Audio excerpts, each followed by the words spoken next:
Huyu aliyoko juu yetu huyu ni mtu wa dhuluma, na sisi tulikuja kulitetea taarifa hili taifa kwa dhuluma na utapeli unaofanywa.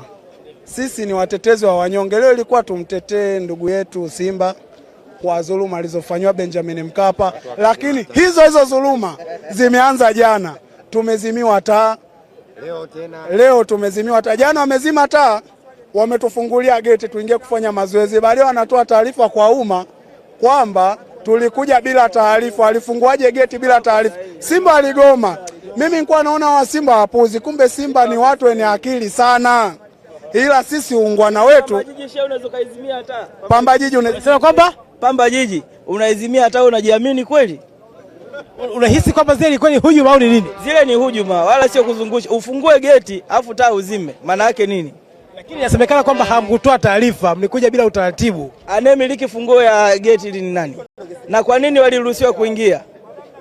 Ukishawazuia watu kwamba wamekuja bila taarifa, ina maana wazuiliwe getini. Kwa nini wametoa taarifa, wameingia hadi ndani na pamezimwa taa? Jana hatujatoa taarifa. Leo kwa nini mechi inaendelea taa zinazimwazimwa? Na leo hatujatoa taarifa. Unataka kusema kwamba kuzima taa ilikuwa ni hujuma? Zile ni hujuma.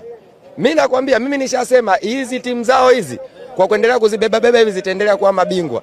Lakini tukicheza mpira wa haki, hawa leo walikuwa watoboi, refa kawabeba sana yule. Yule linesman wa huku sui linesman line 2 kawabeba sana wale.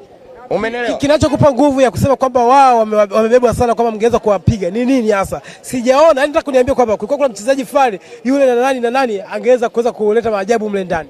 Mzee, hujaangalia mechi? Nimeangalia. Kipindi cha kwanza midfield ya Yanga imepotezwa pale. Wanapoteana hadi wanamlaumu kocha, wanaweza kocha mtoe huyu mweke huyu nini. Makocha wamekuwa wenyewe humu mashabiki wa Yanga humu. Umeona kabisa Yanga imepotezwa pale, makocha wamekuwa mashabiki. Wanamwona Romain Folz hafai. Yule engineer naye anawapiga, anamletea kocha gani kama yule bana?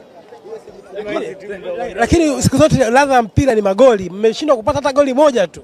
Utapataje magoli kwa timu hizi za dhuluma? Ukitaka kutengeneza nafasi unaenda kufunga, unasimamishwa. Offside sijui nini. Utaweza kupata magoli kwa staili hiyo?